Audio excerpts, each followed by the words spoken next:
So I'm Andy Stack. I'm a product manager at YouTube. And the main message I wanted to deliver today is a message to create content, not commercials. That brands and retailers should develop a content strategy, not necessarily an advertising strategy, and then look to see what type of content works well within their community, and spend money on what is tested and what works in that area.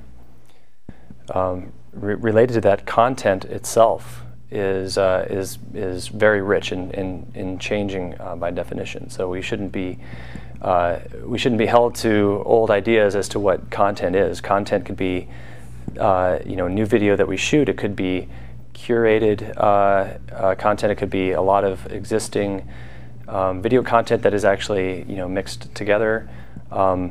Many different forms, many different ways to create content. But underlying it all is that we're all storytellers, and a content strategy helps ultimately for people to sell brands, not brands to sell brands. So, a characteristic of successful videos are retailers or brands or other people that actually have a whole social media strategy around the launching of a YouTube video.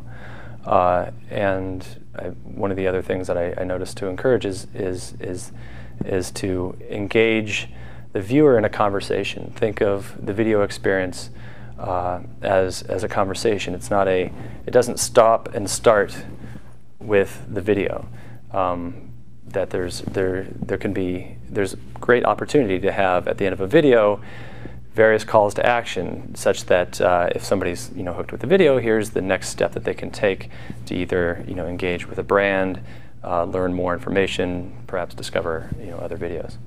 I think you have lots of examples of people experimenting in this area, and who knew that oral hygiene products could be a huge crossover hit with video, but Orabrush did a simple little test and iteration, and it worked resoundingly well, and they've got a great business that they built up around that.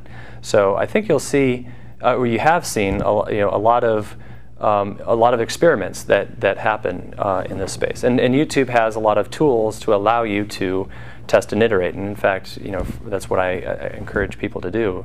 Is that we have, we're an analytical company, and we make tools to allow you to test performance and make experiments. And so try a few things out. It's as you mentioned, it's the world's largest focus group.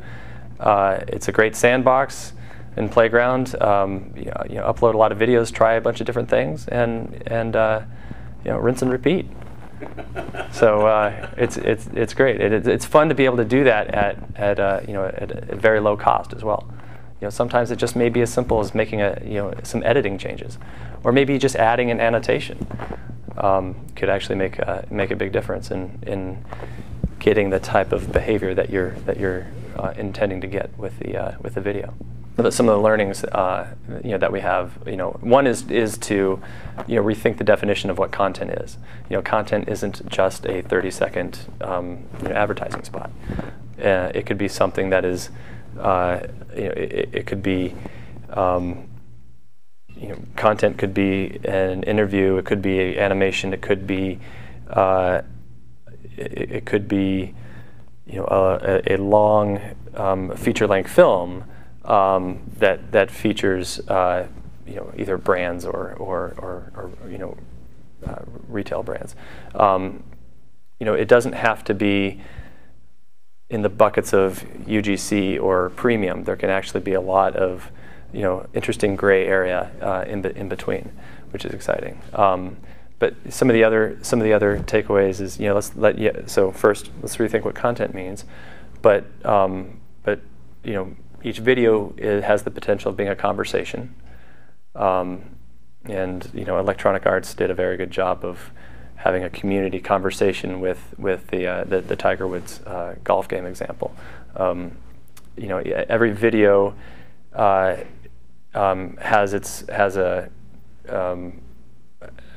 every video is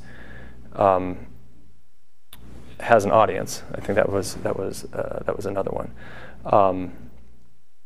And with the demassing of media, it's a great time to be a content creator right now, I think, just because there's, all this fragmentation allows for, dedicated, audiences, very niche audience that can be very, excited about the content that you create. So let's see. Every video can be interactive. That's actually where I get really excited. I really like the interactive possibilities of video. And with our annotations product, a lot of people have experimented around with various solutions and have created some just astounding videos. And the example that I showed about I think Hell's Pizza was very clever way of doing that. There's been some great community innovation in the interactive side. And I actually think this is a really good mindset to be in, and probably a good one to finish on, is that don't think of content creation as like, oh wow, this is another thing that I have to do, or I have to budget for, or all this other stuff. You can inspire others to create that content for you, or to curate that content for you. And it all kind of goes back to, if you create a compelling story, in my opinion, if you can create a compelling story with some core seeds that can inspire or move or touch people, then the YouTube ecosystem can allow for this curation or inspired fans if it's your brand, your product, or whatever, to end up creating that content for you. So that's what's really exciting. I mean, Lady Gaga is a perfect example of that. All of her fans, creating versions of her songs, and she wildly embraces it, which is great.